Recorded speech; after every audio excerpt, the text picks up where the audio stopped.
You are listening to The Evidence Locker. Today's episode is brought to you by Tails.com. Nutritious food made just for your dog. For delicious wet food, treats, and more, go to Tails.com/evidence21 and tell them all about your dog. Use code EVIDENCE21 to get 1 month's worth of free tailored dog food. Just pay £2 for delivery. We'd also like to thank Wine Discovery Club, Wine52, for their support. Go to www.wine52.com/evidence and cover the postage costs of £5.95, and you'll get a case of 3 bottles delivered right to your door. Our cases have been researched using open source and archive materials. It deals with true crimes and real people. Some parts are graphic in nature, and listener discretion is advised. Each episode is produced with the utmost respect to the victims, their families, and loved ones. In Finland, if you fall victim to homicide, your killer is almost certainly caught. According to the statistics of the Police University of Applied Sciences, the homicide clearance rate is nearly 100%. Still, there are several murder mysteries that have gone years, even decades, without answers. Besides well-known cases, even outside Finnish borders, like the murder of Kolikisari and the Lake Bodom murders, there is a bizarre case of the so-called Ulvilan surma, or Ulvila murder case. After 15 years and numerous trials, convictions and acquittals, an undercover policing operation, and huge compensations, we are still no closer to knowing who stabbed and killed 51-year-old Jukka S. in his own home on the night of December 1st, 2006.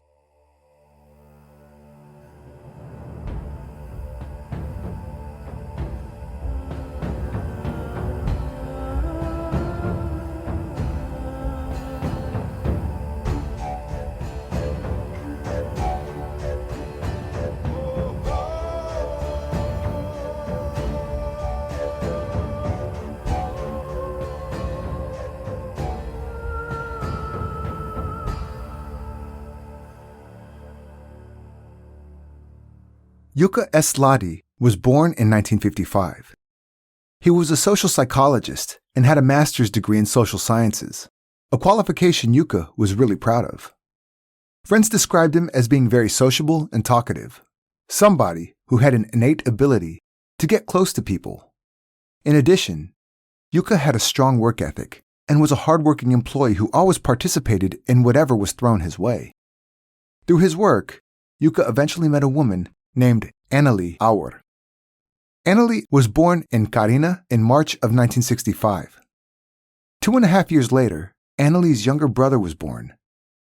When the children were still very young, the family moved to Turku, where Anneli completed her primary education and attended Arajoki High School. Anneli was an excellent student, but quiet and withdrawn. As one of her classmates recalls, she never seemed to be excited or impulsive like other youngsters. While Anneli had one friend, a girl with whom she spent all of her time at school, they never met outside of school. Anneli graduated with the best possible grade in every subject and ended up studying languages and sociology at the University of Turku. 4 years later, Anneli continued her studies, this time at the Turku School of Economics. Despite her stellar academic record, finding employment after graduation was not that easy. And so, Anneli was unemployed for a year before attending a course held by the Turku Employment Office. The leader of this course was social psychologist Jukka S. As things worked out, then 31-year-old Anneli was hired by that exact same employment office where she shared an office with 41-year-old Jukka. The two got along extremely well, and before they could stop it, their friendship had turned romantic. The only problem was, at the time, neither of them was single. Jukka was married, and Anneli lived with her boyfriend. Neither had children, not yet. As the affair continued, Anneli fell pregnant. Still, the two were not ready yet to give up their current relationships, and Anneli's boyfriend at the time recognized Jukka's child as his own. Not surprisingly, the situation did not last, and eventually when the baby was 6 months old, Jukka and Anneli left their respective relationships and moved in together in February of 1998. Soon after that, they got married. When Anneli had their second child, She became aware of the baby weight on her body. As she had tried different kinds of diets since she was a teenager, she knew what to do to shake it off. And so, after setting up her own meal plan, she quickly lost 8 kilograms. Soon, Anneli realized this was the kind of work she could do while taking care of her children, and created a website called Mama Dieti, meaning Mommy Diet. A couple of years later, Anneli put up another website called Perherkerho, or Family Club, where she shared crafts and traveling tips. Anneli's online persona seemed practical and peaceful. She was a great administrator who solved issues if and when they arose, and refused to engage with trolls. Then, in November of 2002, the family moved to Ulvila after Jukka was offered a job at Lahti Oy as personal development manager. They lived at 54 Tatisentia in a quiet neighborhood. The closest supermarket was 1.5 kilometers away, and Ulvila Center only 3. There, in their own tucked-away corner of the world, Anneli, Jukka, and their children, 4 of them at this point, lived a quiet, isolated life. There were no visitors, and Anneli did not get to know the neighbors, even though her kids were playing with the other neighborhood children. Jukka worked long hours during weekdays, and on the weekends, he loved spending time with his wife and children at home.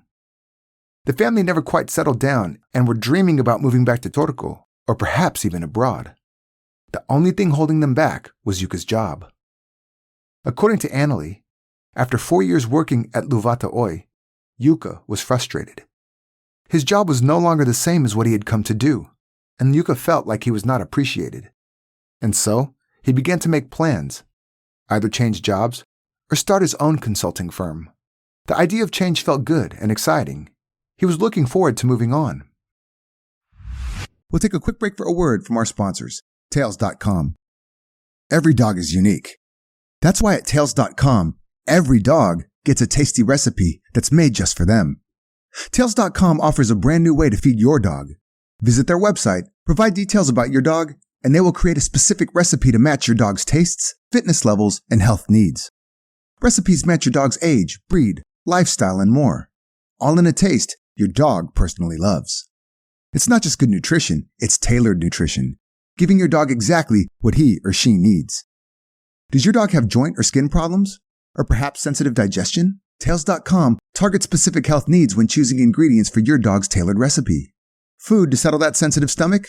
A unique Tails.com recipe can take care of your dog's digestion issues, using ingredients that are gentle on the stomach and by adding prebiotics and the right sources of protein and fiber. They create recipes that cater for all fluffy 4-legged palates: chicken, fish, veggies, you name it. Also, check out their tasty treats and dental chews. Great taste, happy tummies, and flawless delivery. It's no wonder Tails.com was rated the most loved pet food brand on Trustpilot in 2019. You can pause, cancel, or change your delivery dates online. Too easy. Never worry about dog food again. Go to Tails.com/evidence21 and tell them all about your dog, and use code evidence21 to get 1 month's worth of free tailored dog food. Just pay £2 for delivery. That's Tails.com/evidence21. In September of 2006, the family traveled to Tenerife for a week-long holiday, something they did as often as they could. Anneli later said that this was the last time she was truly happy. Life was treating the family well, and they did not have a worry in the world. When Jukka saw an older couple, he whispered in Anneli's ear, "That'll be us in 20 years." Anneli smiled. According to her, her relationship with Jukka was always loving, comfortable, and blissful. They hardly ever disagreed, and theirs was a home of harmony. There was no reason to think that they would not grow old together. However, in just 5 short months, all their hopes and dreams would be shattered. On November 30th, 2006, Jukka left early in the morning to go to Turku. There, he visited a dental clinic before attending a seminar organized by the Turku Employment Office. Then, Jukka went to see his sister, who lived in the city, and from there, he attended the seminar again as it opened for the evening. Finally, according to the organizers, Jukka left for Ulvila around 10 p.m. After that, we don't know for sure what happened at the house at 54 Tatisentia. But on December 1st, 2006 at 2:43 a.m., a 112 operator answered a call and heard a woman yelling down the line, "There's a killer here, come quickly."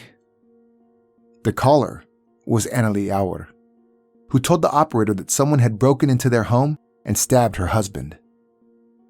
She herself was also wounded. The couple's 2, 4, 7, and 9-year-old children were also in the house at the time of the attack. During the 4-minute and 20-second emergency call, Anneli was absent for 59 seconds while her 9-year-old held the phone.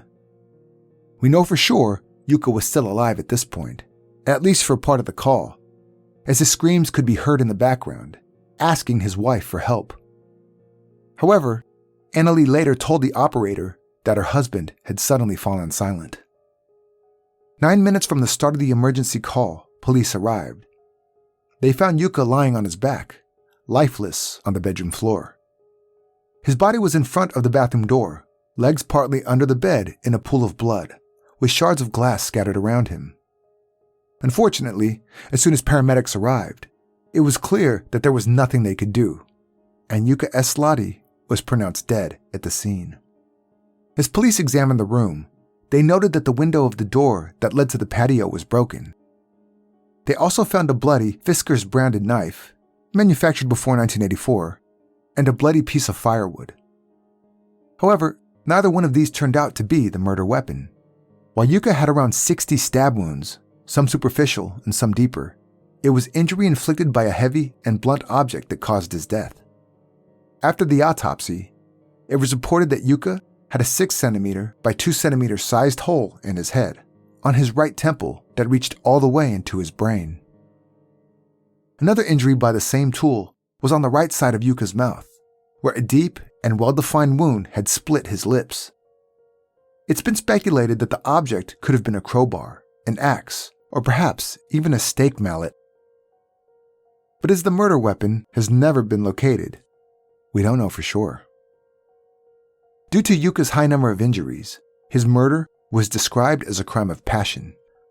According to this theory, the killer was someone who knew Jukka and possibly held a grudge towards him before things suddenly escalated. As Anneli had also been injured during the attack, she was taken to the hospital where she gave her version of events. According to Anneli, Jukka returned home around 11 p.m. that evening from his work trip. The two went to bed approximately 1 hour later. Then, at 2:40 a.m., they woke up to a loud noise. Someone broke the window in the bedroom door that led to the backyard. Through the window jumped a man dressed in black, with a hood covering his face. He immediately attacked Jukka, who grabbed pieces of firewood in an attempt to protect himself. As Anneli then tried to help her husband, the assailant turned to her and stabbed her in the chest with a knife. After realizing the seriousness of the situation, Anneli fled the room, yelling to her children to get out. Unfortunately, they were sleeping deeply and did not hear their mother. Anneli then ran to the kitchen, where she called 112 from a landline. At this point, the eldest child, Amanda, had woken up because of all of the noise. Her room was the closest to the bedroom where her father was fighting for his life. Anneli asked her daughter to come to the phone to hold the line with the emergency service while she attempted to help Jukka. However, when the stranger attacked her once again, she was forced to leave the room. When Anneli came back to the phone, she had been away for 59 seconds. Amanda later said she also saw the attacker dressed in black clothing when he was exiting the window after killing her father. Next, police began their investigation of the crime scene. Besides the knife and piece of firewood on the floor, another piece of firewood was found on the bloody bed with both Jukka's DNA and that of an unknown person's. Besides the knife and piece of firewood on the floor, another piece of firewood was found on the bloody bed with both Jukka's DNA and that of an unknown person's. On the bed, there was also a black grip glove. Bloody prints made with the glove were discovered on the window frame in addition to bloody footprints both on the floor and outside on the terrace. Initially, crime scene investigator Matti Makinen reported that the window in the bedroom door was broken from the outside, which makes sense if an intruder was breaking into the house. However, as there was glass both inside the bedroom and outside on the terrace, the police later questioned this view of events. But more about that later. The investigators also found lots of brown synthetic fibers from the crime scene, but to this day, it is unclear where they came from. However, the important thing here is that these fibers were found on Jukka's clothes, under his fingernails, on the knife, the window frame, and the terrace, but not on Anneli. On her clothes, there were only fibers from the bedsheet on which she and Jukka had been sleeping before the attack. As Jukka's killer was supposedly an outsider, police brought a dog to the scene in hopes of finding a scent. However, this happened 1 hour and 30 minutes after the murder had taken place, so the alleged man dressed in black had lots of time to disappear. On top of that, there had been many officers going in and out of the house at this point, so the dog was unable to find a trace of somebody leaving the property through the backyard. But the police also neglected to check the front yard. However, there was a short scent trail starting from an area of grass a couple of houses from the murder scene. Unfortunately, the trace ended on an asphalt road, and it was impossible to know who had walked there. It is noteworthy that the dog also did not mark any connection between Anneli and the Fisker's knife used in the murder. During the investigation, police performed multiple reconstructions, including breaking the bedroom window and how easy or difficult it was to get inside that way, Anneli's possible moves during the 112 call, and even the lighting in the house. We'll take a quick break for a word from our sponsors, Wine 52. Would you like to try some incredible, top-quality wines for free? Wait, what? Free wine? You heard me. We'd like to introduce Evidence Locker listeners to our favorite wine club, Wine 52, a monthly wine discovery club. They're so sure you'll love their wines that you can grab your first case completely free. Now that's what I call a good deal. All you need to do is go to www.wine52.com/evidence. Cover the postage cost of £5.95 and you'll get 3 bottles delivered right to your door. Wine 52 is a wine club with a difference. Instead of stocking thousands of wines from hundreds of producers, Wine 52 only selects the very best of the best. Their expert wine tasters search out the most exciting wine regions and top undiscovered winemakers in the world and bring them to your door. So, how does it work?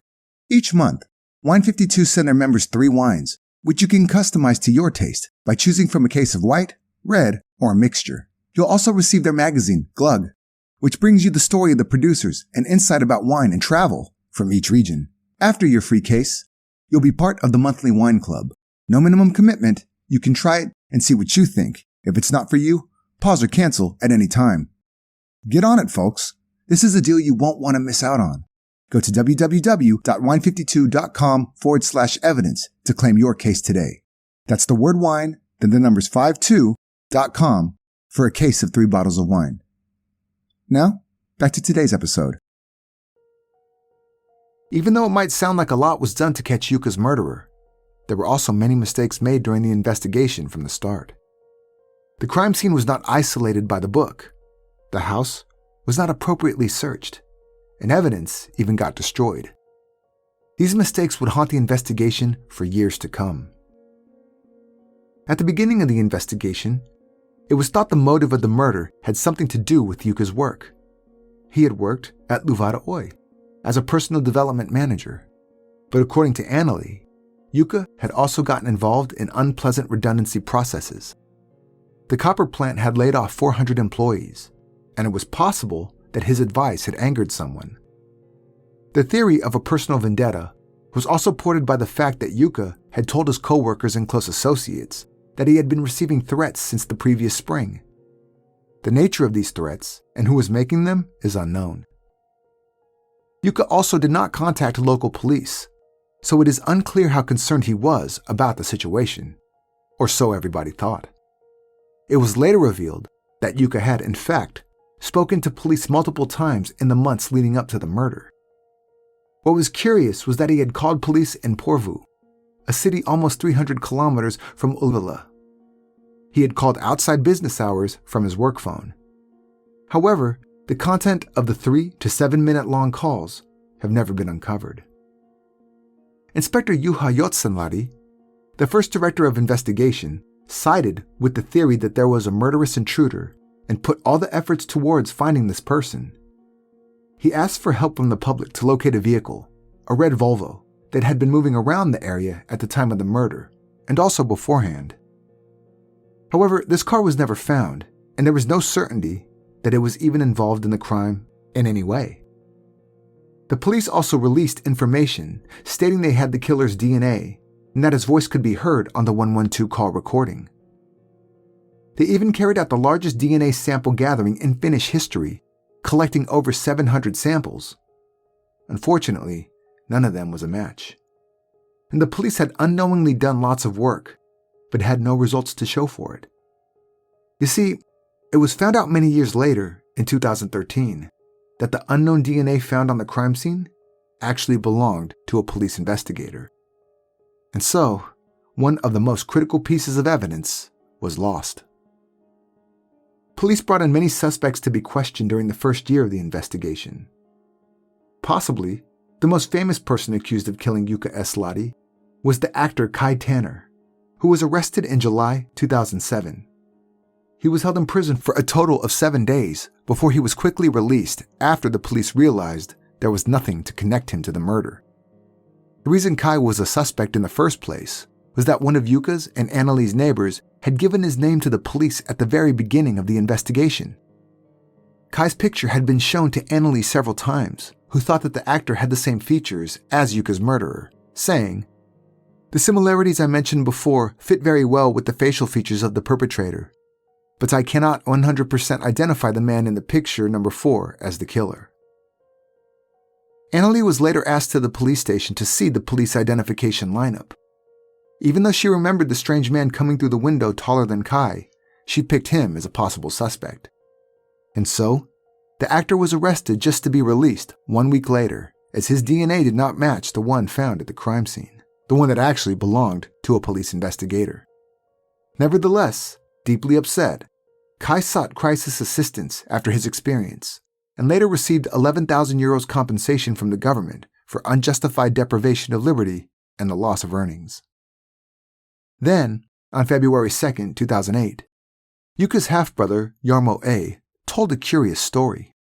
According to him, during Jukka's funeral, there had been a strange man in the church parking lot and in the chapel, weirdly staring at them. However, nobody knew who the man was, and the event had not been publicly announced to anyone outside of the family. In the end, the mystery man had run away, jumped over the cemetery fence, and disappeared. To this day, his identity is unknown. Then, in the spring of 2009, the whole investigation was turned on its head. The director of the investigation had been changed the previous August, and the new director, Pauli Kusiranta, had a different theory. He put forward the idea that Anneli Auer was actually the one responsible for her husband's death. Psychologist Pirkko Lahti gave a statement saying that Anneli's behavior had been strange. She was too calm. His view was based on the recording of the emergency call and the video from the hospital where Anneli was questioned right after the murder. Pirkko did not know that Anneli had been heavily sedated at the hospital, as she had been crying hysterically when she was brought in. Still, Pirkko, who possibly knew that Anneli was a suspect at this point, said that Anneli answered and acted as if in a staged situation, calm and clearly analytical. It almost felt like watching a TV play. The tapes were also evaluated by police psychologist Lassi Nurmi, who came to similar conclusions. Nobody seemed to care about the fact that Anneli was medicated, and she had just gone through extreme trauma. On December 1, 2008, Director Pauli Kusiranta gave an interview to evening newspaper Iltalehti, in which he said that all lines of investigation were still open and the connections to Luvata Oy and Jukka's history in Turku were being studied. He was convinced that the murderer was going to get caught. After all, the Ulvila case was still the only unresolved homicide throughout his 36-year career. However, the truth was that, at this point, police were not considering any other possibilities. To them, Anneli was the murderer. Then, desperately needing evidence against Anneli, police decided to begin an undercover operation in April 2009. And so one day, Anneli noticed a random cell phone ringing on the snowy ground on the street.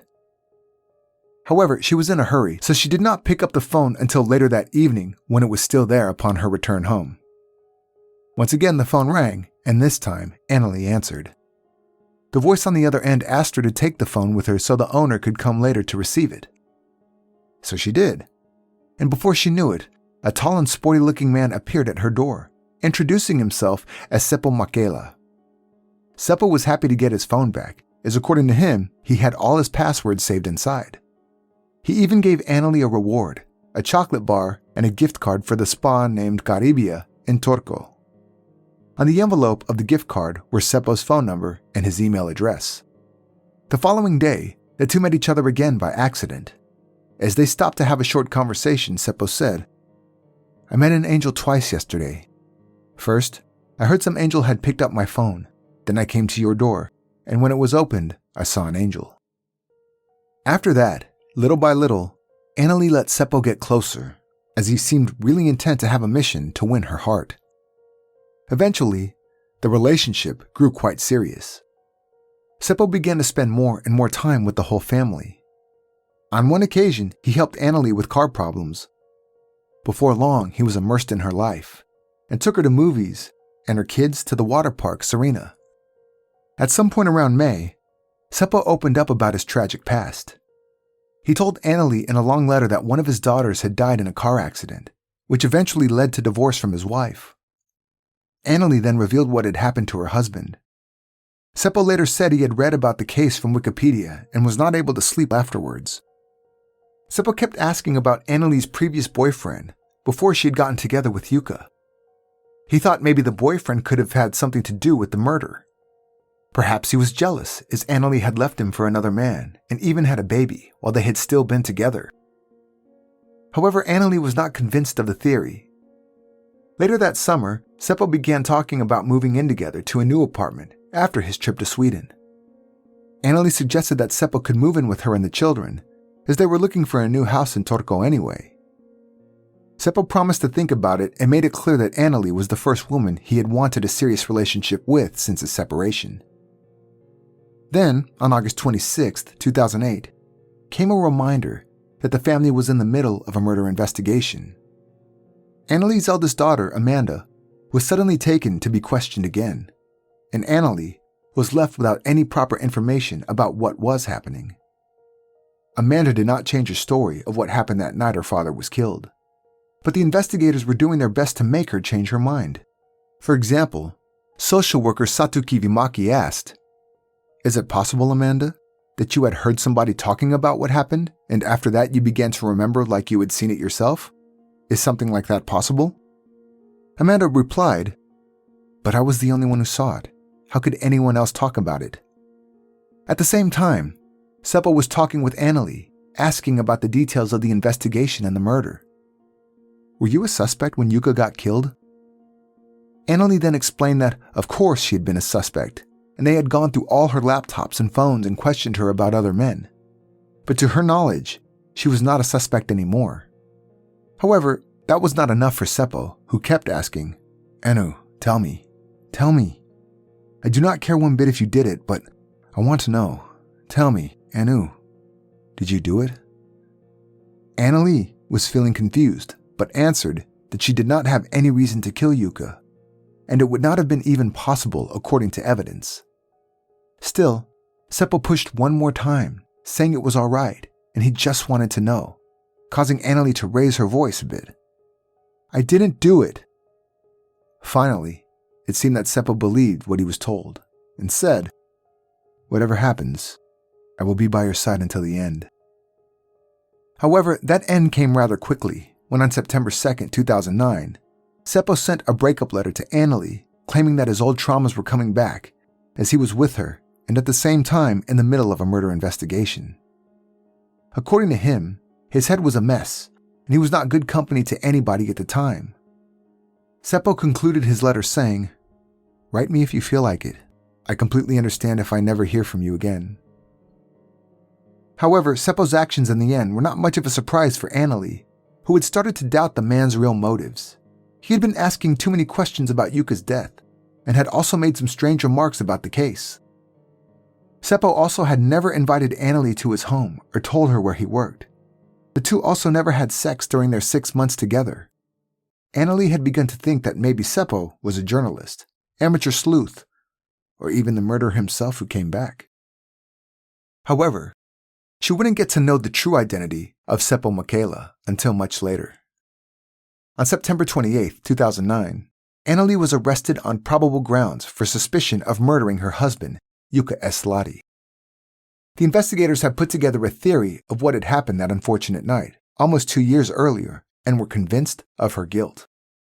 According to the police, on November 30, 2006, Jukka had returned home from Turku around 11 p.m., and soon an argument broke out between him and Anneli. According to this theory, the husband and wife were very different people whose values and morals did not align, and so they were on the edge of getting a divorce. The argument escalated, and objects began to fly across the room before they picked firewood and knives as weapons. Jukka was the first one with the knife in his hand, and he stabbed Anneli in her chest. Anneli then got the knife for herself and began stabbing her husband until he lost consciousness. At this point, Anneli began staging the room, so it looked like an intruder had broken in. According to the prosecutor, Anneli broke the window in the bedroom door and made bloody boot prints using Jukka's shoes. Afterward, Anneli called 112, but while she was on the phone, Jukka regained consciousness and started to scream in pain. As a result, Anneli asked Amanda to come to the phone while she went back to the bedroom to make sure Jukka was dead, hitting him over the head. As a result, his shouts for help can no longer be heard on the emergency call recording. However, the prosecutor also had an alternative theory, which included the idea that Jukka was already dead when Anneli called 112, and screams heard in the background were just a recording. According to the prosecutor, Anneli also had somehow managed to hide the murder weapon and her alleged bloody clothes so well that they have never been found. 2 days after her arrest, and after endless interrogations, Anneli confessed to murdering her husband. The confession, though, was very questionable, as she had been questioned for hours with almost no sleep. Anneli was exhausted. The police also claimed that they had completely excluded the possibility of the killer being an outsider. More pressure was added by saying if Anneli would just confess, she would maybe be able to see their children. According to Anneli, she did not know what was real and what was not anymore. And so when she finally confessed, she did not actually tell the story as, "This is what I did." Instead, Anneli retold the story as it was told to her by police. Anneli later revoked the confession. Unfortunately, that did not stop the media circus. Before her trial even started, newspapers published articles with titles like "Ulvila's murder mystery solved, wife confessed," and "Widow confessed to the murder of husband, police thinking of charges," and another one even read "From supermom to murderer." Anneli Auer was quickly branded guilty by the tabloids, and hers, as well as her family's lives, were analyzed to the last detail. When the first trial began on April 14, 2010, the whole of Finland was talking about the case and already had an opinion. One of the most important pieces of evidence presented in court was the emergency call recording. Even though there are many different transcription variations, one used during the trial was done by police sound investigator Tuija Niemi. She claimed she did not hear an outside attacker or sounds of struggle on the tape. However, she had also left out Jukka's screams for help in her transcription that can be heard very clearly. Instead, Tuija claimed she heard part of a word on the tape, maybe Anneli yelling "Uol." The word as a whole could be "Gol," meaning die in English. It could be heard just before Jukka let out his final loud cry and then went silent. Also, according to the prosecutor, Anneli's claim that the whole attack had lasted just a few minutes could not be accurate. Based on the victim's injuries and blood evidence, the prosecutor claimed the attack lasted at least 15 to 20 minutes before Jukka succumbed to his injuries. Of course, Anneli's defense has an entirely different opinion of what can be heard on the tape. According to them, the voices of the strange man can be heard, and the tape also proves that Anneli did not simply have enough time to kill her husband, and also staged the scene. Jukka can also be clearly heard desperately asking for help from his wife, stating her name. Besides the tape, the most significant points in Anneli's defense were the fact that the murder weapon had never been found. nor had the alleged bloody clothes she had been wearing during the murder. Furthermore, her daughter Amanda had said she had seen the strange man dressed in black inside their house. During the trial, Anneli also learned the truth about Seppo. He was an undercover police officer who duped her into trusting him so he could get information about Jukka's murder. Anneli felt she had been horribly betrayed and even later said the police owed her a public apology, which she never received. Still, despite all the efforts and lack of evidence, Anneli Auer was eventually found guilty of the murder of Jukka S. Lahti. The decision was not unanimous, as one of the judges would have wanted to acquit. Nevertheless, the district court sentenced Anneli to life in prison on November 12, 2010. Unsurprisingly, Anneli appealed to Vasan hovioikis. While hovioikis literally translates to royal court, it just means the second level of the Finnish judicial system. Anneli's appeal paid off as this time the end result was different. Based on her and her eldest child's testimony, as well as on the bloody footprints and the brown fibers found on the crime scene, and the fact that the police had not located the murder weapon, the murder charge was dismissed on July 1, 2011. Still, this was not the end of it. As the police received information from Anneli's brother, with whom her children were now living, saying that the younger children had started to talk about the night of the murder, police continued their investigation. As a result, the Supreme Court of Finland decided to send the case back to Satakunta District Court because of the new evidence presented. The case went to court again on August 20, 2013. According to the prosecutor, the additional investigation brought clarity to events prior to the attack and the motive behind it.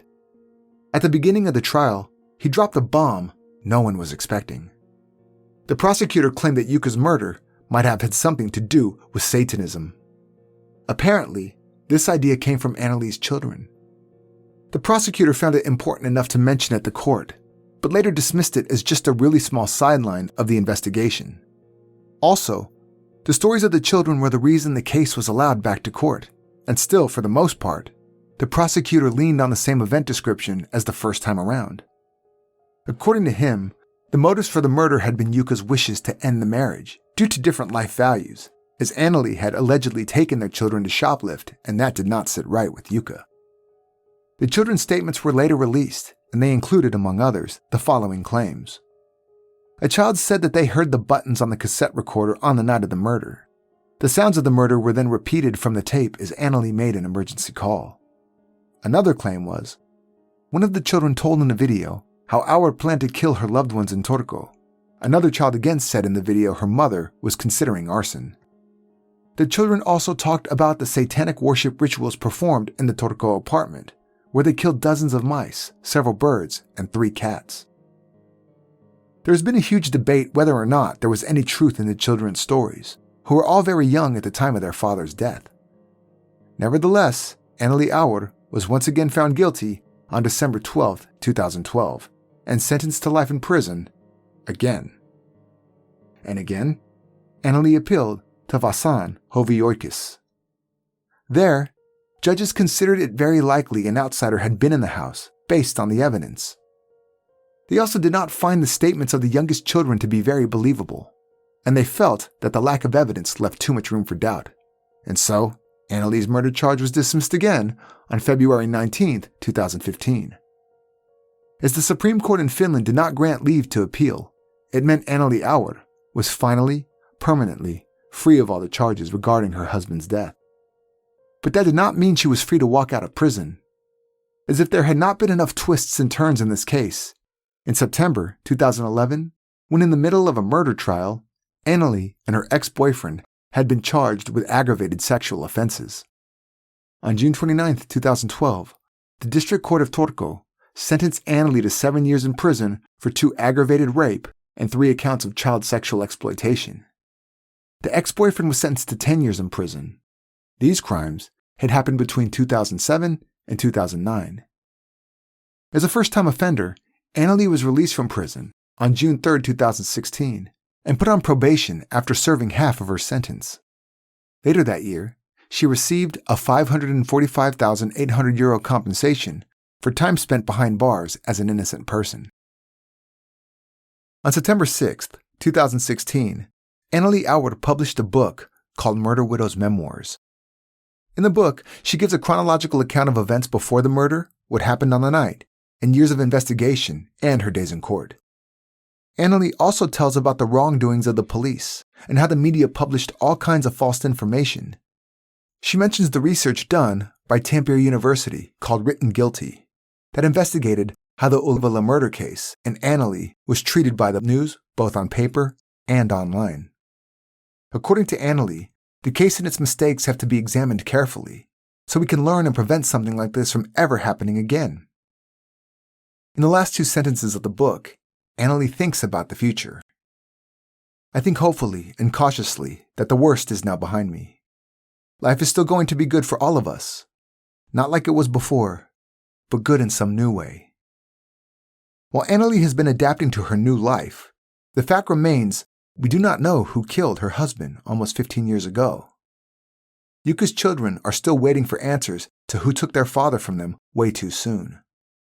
Although murders committed in Finland have no statute of limitations, it is unfortunately highly possible that the mystery will never be solved. The police no longer actively investigate the case unless something so significant comes along that the case must be reopened. Until then, we can only keep guessing what really happened in one of the weirdest and most complex cases in Finnish criminal history. If you'd like to read more about this case, have a look at the resources used for this episode in the show notes. Also visit us on social media to see more about today's case. We're on Facebook, Instagram, and Twitter. You can also check out our channel on YouTube. If you like what we do here at Evidence Locker, subscribe on Apple Podcast or wherever you're listening right now, and kindly leave a 5-star review. This was the Evidence Locker. Thank you for listening.